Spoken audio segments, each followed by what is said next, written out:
17 నెలల్లో ఏం చేశారు, ఎన్ని గ్రామాల్లో పర్యటించారు మొదలైన నియోజకవర్గాల రివ్యూ, మహబూబ్నగర్ ఎమ్మెల్యేలతో భేటీ పూర్తి, ఎమ్మెల్యేల పనితీరుపై సీఎం రేవంత్ రెడ్డి ఆరా, ఒక్కొక్కరితో విడివిడిగా సమావేశం, త్వరలో మిగతా సెగ్మెంట్ల వారీగా అంటూ చూస్తూ ఉన్నాం. సో ఎమ్మెల్యేల పనితీరు ఎలా ఉంది అనేది పక్కన పెడితే అసలు ఎమ్మెల్యేలకు ఏమైనా అవకాశాలు ఇస్తున్నారా, వాళ్ళ డెవలప్మెంట్ కోసం అవకాశాలు ఇస్తున్నారా అనేది ఒక్కసారి మీరు అవలోకనం చేసుకోవాలి. మంత్రులు ఎవరు కూడా ఎమ్మెల్యే సహకరించట్లేదు. అసలు ఎమ్మెల్యే చెప్తే కొందరు అధికారులు వినేటువంటి పరిస్థితులు కూడా లేరట. చాలా రిపోర్ట్స్ మాకు వస్తున్నాయి. చాలామంది కేసీఆర్ పాలనతోటి కొందరు ఎమ్మెల్యేలు కంపేర్ చేస్తూ ఉన్నారు. కేసీఆర్ పాలనలో ఎమ్మెల్యేలకు ఆ నియోజకవర్గంలో ఫ్రీ హ్యాండ్ ఉండేట.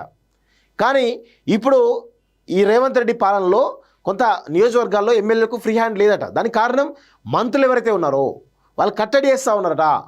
అధికారులు వాళ్ళకు సహకరించకుండా ఇబ్బందులు పెడుతూ ఉన్నారట. సో ఇలాంటి పరిస్థితి కనబడుతూ ఉంది. సో దీనిపైన కొంత ఇంటెలిజెన్స్ సమాచారం తీసుకొని దాన్ని ఎట్లా కట్టడిస్తారో ఏందో చూడాల్సిన అవసరం అయితే ఉంది. దరిద్రం ఏంటంటే కాంగ్రెస్ పార్టీలో ఇటు రేవంత్ రెడ్డి ఏదైనా చేద్దామనుకుంటే ఇమీడియట్గా డీకే శివకుమార్ రంగంలోది అది చేయొద్దు అంటాడు, లేకపోతే కేసీ వేణుగోపాల్ తీసుకొని చేయొద్దు అంటారు, లేకపోతే ఇంకొకరు ఎవరు అధిష్టానం ఏసీ సంబంధించిన వాళ్ళు వచ్చి ఆయన చేయొద్దు అంటారు. ఇట్లా ఆయన కాళ్ళలో కట్టెలు పెట్టి మొత్తానికి కట్టిపడేసే పరిస్థితికే కనబడుతూ ఉంది. మరి ఏ విధంగా ముందుకు పోతారో చూడాల్సిన అవసరం అయితే ఉంది. ఎమ్మెల్యేలు అయితే చాలా ఇబ్బందులు పడుతూ ఉన్నారు. ఎమ్మెల్యేలకు అసలు చాలా ఇబ్బందికర పరిస్థితులు అయితే నియోజకవర్గాల్లో ఉన్నాయి. దాన్ని వాళ్ళు ఎందుకు ఇబ్బంది పడుతున్నారో తెలుసుకొని దానికి ఒక సొల్యూషన్ ఇస్తే బాగుంటుందనేది నా యొక్క అభిప్రాయం.